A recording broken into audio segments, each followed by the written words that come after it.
আসসালামু আলাইকুম ফ্রেন্ডস, সবাই কেমন আছেন? আশা করি সবাই ভালো আছেন। আজকে আরেকটা রেসিপি নিয়ে চলে আসলাম। রেসিপিটা হচ্ছে ছাতুর পরোটা। আমরা তো অনেকেই বাড়িতে আলুর পরোটা, পনির পরোটা ট্রাই করেছি, তাই ভাবলাম একবার ছাতুর পরোটা ট্রাই করি। সেই জন্যেই রেসিপিটা আপনাদের সঙ্গে শেয়ার করলাম। ছাতুর পরোটা বানানোর জন্য প্রথমে ছাতুর একটা পুর বানিয়ে নিব। তার জন্যে আমি পেঁয়াজগুলোকে একদম কুচি কুচি করে চপ করে নিয়েছি। এবার এর মধ্যে দেখুন আমি এখানে ছাতু দিয়ে দিয়েছি। এবার কিছু শুকনো মশলা অ্যাড করে দিচ্ছি, যেমন লবণ, মিট মশলা আর ম্যাগির মশলা।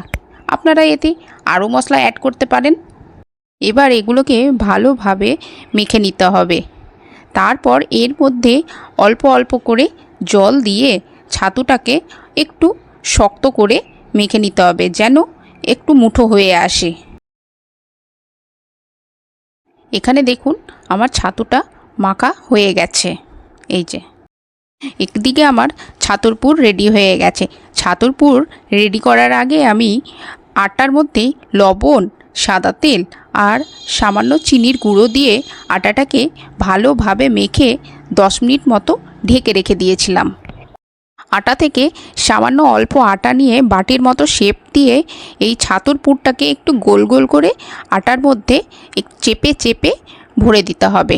তারপর আটার মুখটাকে ভালোভাবে বন্ধ করে দিতে হবে, যেন ছাতুটা বেরিয়ে না আসে। এই যে দেখুন এখানে আমি বন্ধ করে দিচ্ছি ভালোভাবে। প্রথমে আমি কয়েকটা ছাতুর পুর ভরা ডোগুলো তৈরি করে নিয়েছি। এখানে দেখুন বেশ কয়েকটা তৈরি হয়ে গেছে আমার। এবার এগুলোকে বেলে নিব।